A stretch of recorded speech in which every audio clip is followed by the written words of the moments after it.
Welcome to episode 18 of Shot Clock Scribbles. We're recording this on Wednesday ahead of Game 3.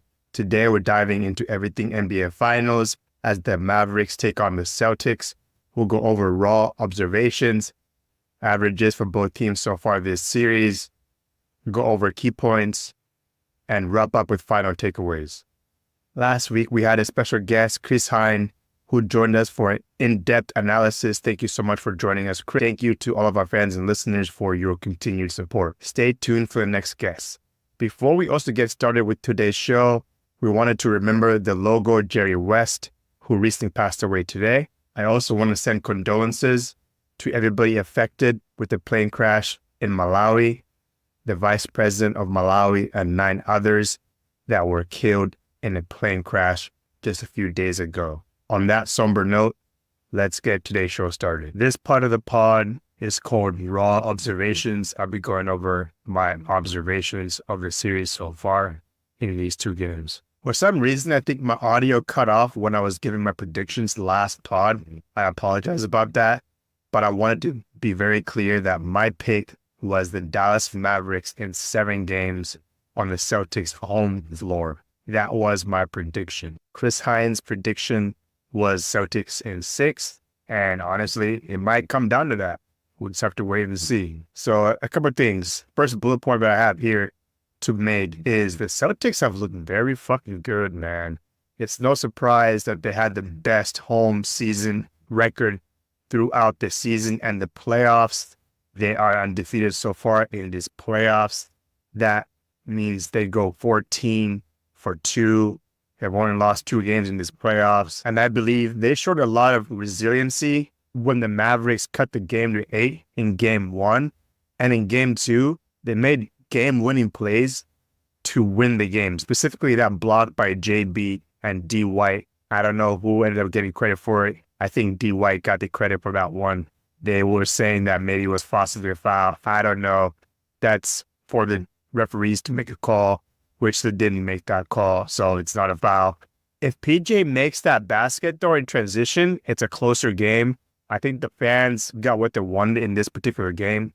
There was a lot of talk of a landslide win by the Celtics last game, so we wanted to at least see some meaningful possessions late in the game, and we got that in this specific game. And the thing with the Celtics is they were cold from 3, man. They were only shooting the 3 ball at a 25% clip. And we've talked about this in the past before, that when the Celtics do not hit their 3s, typically they do not win ball games. But that is not the case in this game. They get it done and beat the Mavericks to take a 2-0 commanding lead. I feel like Porzingis has really helped him that game 1. He was really tremendous for them on the offensive end and the defensive end. He's just impactful. And that's why I kept saying, hey guys, the Celtics do not win a championship without Porzingis. He's helped them. He was very good in game 1. He played 20 minutes. He was 61% from the field and 50% from 3.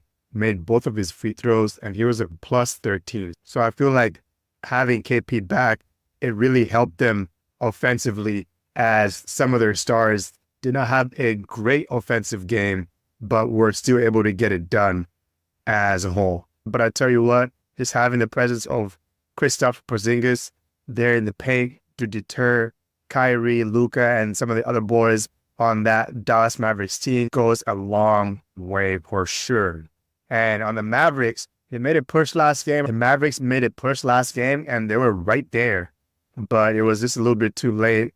As I mentioned, Luka was more aggressive in this one. You saw him looking for his bucket. His transition defense and defense in general in this series needs major improvement. You cannot get a bunch of blow-bys, give half-assed effort for the Celtics team that plays very good at home.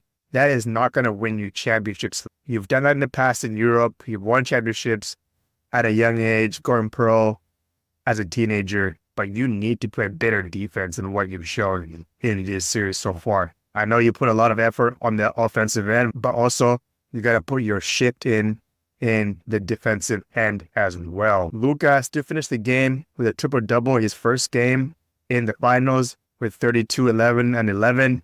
And I feel like that was a filler game for him. He He was seeing what the big stage is like here in the NBA. Of course, he's already won championships in Europe, but his first taste of NBA championship right here in the United States.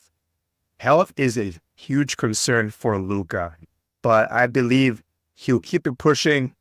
He's the one that showed up for them the most on this Mavericks team. He's shot the three ball at a very respectable clip, but he needs some of his teammates to lift him up and offset what he's been able to do. Kyrie Irving, Luka's running mate, was horrible in game 1. He was 6 out of 19 from the field and 0 for 5 from deep, and had the worst net rating of that game 1 at -19. That cannot keep on happening for Kyrie Irving and the Mavericks. D. Lively, after being very effective last series, he's the youngest player in NBA Finals history, guys, which is just crazy. He's been having a tough time with this Celtics team. They're one of the best defenses for a particular reason. You know what they say, defense wins championships, guys. And so far in these 2 games, the Celtics look very strong. And the thing is, with this Celtics team, there is no room to hide. They'll expose your weakest players on the defensive end every single time if you give them the chance. The Mavericks also only had 9 bench points in game 2. That recipe alone is not going to cut it at all. You need more production from your bench. You can't have your star players doing it all. If this team wins a championship, it has to be a collective effort. The role players for the Mavericks is going to have to step it up for the rest of the series. Otherwise, they have no chance at all in catching these Celtics. In this part of the pod, I'll be going over averages from both of these teams and how impactful these numbers are for the series. The Celtics are scoring almost 13 more points than the Mavericks are. They're almost hitting 7 more threes than the Mavericks. They're attempting 14 more. Surely helps your numbers. And if you're Dallas and you're playing behind your home crowd, you let them go game 3 and game 4 while you have it. The Celtics have 4 games at home. You have 3 games at home. You have to make these games count. Let that thing fly. You have to shoot the rock, and at a better clip than what you've already shot it at so far in this series. You're not hoisting as many threes as you normally do. For the Mavericks, you have to get back to what has worked for you in the past. Of course, the Celtics are defending differently than the other teams. So far in this series, they're going straight up, one-on-one. They'll rarely double. You've seen them do it a couple times, but they rarely do that. They'll want you to go one-on-one. They know that is a better recipe for them than doubling Luka and Kyrie and leaving some of their role players open, which we saw in that last series against the Oklahoma City Thunder. They made them pay. Another thing that keeps bugging me about these Mavericks so far in this series is they're only shooting 65% from the line. That is not good at all. During the regular season, they shot it at 75%, which in my honest opinion, always need to be over 80% as a ball club if you want to be successful, because a couple of those missed free throws, if you had actually made those, you would have been right there, especially in game 2. Game 1 wasn't really too close, but in game 2, if you make more of your free throws, then you have a better chance at winning as a whole. Let's look at numbers from their free throws percentages in game number 2 here. Looking at it, they're 66% from the free throw line, which is not going to get it done. 16 for 24 from the charity stripe is not good enough for them. Celtics are also averaging more assists than their counterparts, 11 more to be specific in that category, which means they're swinging that ball and they are knocking their shots down. That's because JT, Drew's passes to their teammates are getting knocked down. It's really as simple as that, guys. If the Mavericks make their shots, obviously they get more assists. If you don't make your shots, then your numbers are not as good. So that kind of wraps up that whole conversation. The Mavericks are also turning over the ball a lot more than the Celtics, 26-22 so far in this specific series. Other statistical categories, everything is pretty much leveled: assists, steals, blocks. That one kind of stands out, 7 blocks for the Celtics and only 2 for the Mavericks. So in conclusion, the Celtics are leading a lot of the categories that are meaningful in general here. In this part of the pod, I'll be going over key points to drive home. First point is Luka's health. Luka is not 100%. He's got ice all over his body before his games. Surely 2 games in 3 nights coming up here is not going to help the cause at all. He's not 100%. But let's be honest, a lot of the players that go deep in the playoffs and played a lot of regular season minutes are not 100% at all either. So let's just kind of put that out. This is just not him. It's other key players that have also played a whole chunk of minutes this particular season. But for the Mavericks, it's a big thing because he is the difference maker for them. He helps his team rebound, create shot for his teammates, scoring the rock. He does so much for this team that they don't go anywhere without Luka. They don't get to this point that they've made so far if it wasn't for Luka at all. The key to help alleviate that stress that Luka has is to get Kyrie Irving going in Game 3. He needs to be back to his assertive self. I feel like he's going one-on-one too much in this particular series. Heard others talk about it as well. Maybe he's trying to prove a point of some sort. But Kyrie has lost 12 consecutive games. Yes, you heard that right. 12 consecutive games against the Boston Celtics. Call it a curse, call it what you want, but he has not won ball games against this specific team. Being with the Celtics several years ago and all the practice minutes that those guys logged in, I feel like they have a good recipe. They've got solid guys on the defensive end. Jaylen Brown, Jason Tatum has also played good defense in this series, which not a lot of people have been talking about because obviously his offensive game has not been all there. But you also have guys like Derek White, Drew Holiday that are just playing spectacular defense on these guys. I feel like they're connected. They know their game plan. The coaching staff has already given a scout out for Kyrie Irving, his tendencies and all that. I feel like they've done a pretty good job on him so far. Kyrie had a quote before Game 3, quote, "They're sending specific strategies against me to make it difficult," close quote, Irving said. So that's what he said before Game 3 tonight, which is actually tipping off in a few minutes here. Let's see how he does in Game 3 and 4 with his shooting in general, because he needs to pick up the slack that the Mavericks have a void at. Second key on my list here is Porzingis is also not 100%. So last game, KP suffered a torn medial retinaculum, allowing dislocation of the posterior tibialis tendon in his left leg at 3 minutes and 27 seconds of the third quarter of Game 2. Close quote, the Celtics said in a statement. He didn't quite look right from just watching him after that specific injury. You could tell that his step was not all the way there. It wasn't comfortable anymore. And myself going through injury with the knee in the past, I know what this feels like. You're out there, you're trying to give it all that you can, and he's not playing tonight for Game 3. He was listed as questionable, but he's not playing in this game, which is smart for the Celtics because you reserve him to see if he can play the next couple games as needed. In this Game 3 here, what I look for the Mavericks to do is capitalize on this, because I'll stand on my claim that they need KP throughout the whole entire playoffs if it sees have a chance of winning. Look, guys, I know they got this far without KP in the lineup. He was out for a little bit longer than a month, and they had a cakewalk throughout the whole entire series so far in these playoffs. But they need KP to be healthy and effective in these playoffs, because with having him, you deter a lot of shots at the basket for the Mavericks. You don't want the other team getting easy buckets and dunks, lobs. That is not what you want as far as the Celtics go. Big Al has definitely showed up in this series. I still stand on my case, though, that they need a healthy Porzingis in order to win this specific series and finals. Another thing, Jason Tatum had the following to say before his Game 3 media availability, open quote, "We're just so much better of a team when we have it," close quote, Tatum said. "He's as talented as they come, presents so many matchup problems on the offensive end.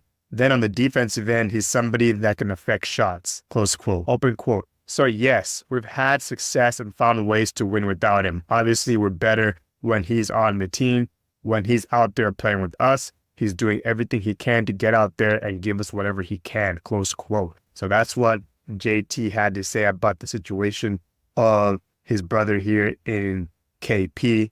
And he's 100% right. They need KP out there. He makes our team so much better. We didn't even talk about the challenges that he brings on the offensive end. Look, what they're doing is you need to pick up KP from the top of the arc. He loves that long three from the top of the arc. And I think most of his threes this year have probably came from that spot. I don't have that data right in front of me. But if you're bringing Daniel Gafford all the way out there, what does that leave inside the paint? You have so much room to work with and maneuver. That's what he brings. Guys, I know that a lot of you guys are thinking like, dude, why do you keep making this point? But it's true, man. He's so important to this specific team. Third key point, and that is, can the Mavs hit their shots, especially from three? Oh boy, don't even get me started, man.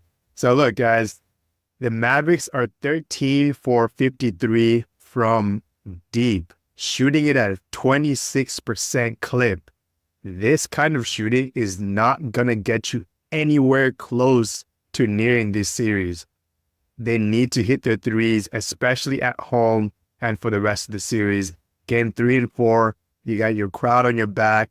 Ride the momentum, ride the positivity, the chanting that the team has for you. Get your role players involved, get them excited. They start hitting shots. And what this does, it opens up the lane for some of the other guys like D. Lively, Derrick Jones Jr., Daniel Gafford. You're getting lobs and dunks that you had in previous series. All right, so check it out, guys. The Mavericks were in the top half, 13th to be exact, during the regular season from three. They shot it at a 36% clip. So although their shooting can be better, the Celtics defense is also not cheating on Luka and Kyrie and overextending so much help than other teams have done so in the past. You're getting contested one-on-ones. That is going to be harder to do than if you're getting a wide open three because the defense was cheating. So I wanted to make that remark there. In this part of the pod, I'll be wrapping everything up with final takeaways. First takeaway is I'm still picking the Mavericks to win it all, guys, in 7 games. I'm not going to change my pick. The C's look amazing and incredible out there. Yes, this is true, but I'm standing on business and holding firm to my thoughts that I had before the series even started. I feel like it's a long series. It's just getting started, and the Mavericks are going to make it interesting in the end. Second point I want to drive home. Kyrie Irving needs to get it going tonight in Dallas and for the rest of the series because Luka cannot keep doing this all on his own. He needs more help from his teammates, and specifically Kyrie Irving. We've talked about these two guys being arguably one of the best backcourt duos ever in NBA history. I had Steph and Clay at the very top, but these guys are definitely in that conversation, and they need to win this game 3. It's essential because if they lose this one, they might lose the whole entire thing, to be 100% with you guys. Third, the Mavericks role players need to show up and hit their shots, especially these next 2 games. I cannot keep stressing it enough. Use the crowd energy that you have right there at home. Role players typically play better at home. Some of the players might get more minutes at home. Some players thrive better playing at home. Of course, others thrive playing away and the animosity that the crowd gives them when they're on the road. But you need to shine here at home if you're the Mavericks and the role player. And lastly, with KP being out for tonight, man, the Mavericks need to exploit that rim protection that he had in these 2 games. Go at the rim. Even the next couple of games, if the Mavericks end up going there, keep going at KP, guys. You need to go hard. Go at his chest. Go hard. Have an intent and purpose whenever you go hard to the rim. That's what I think in my final takeaway here. With that being said, thanks for tuning in to today's episode of Shot Clock Scribbles. Don't forget to rate and subscribe to the show wherever you listen to audio. Check out our TikTok for reels from the show. I just made one today of Jerry West with the 60 feet heave in game number 3 versus the New York Knicks. And follow us on Instagram at Shot Clock Scribbles Podcast. Stay tuned for episode 19 next week. Ciao.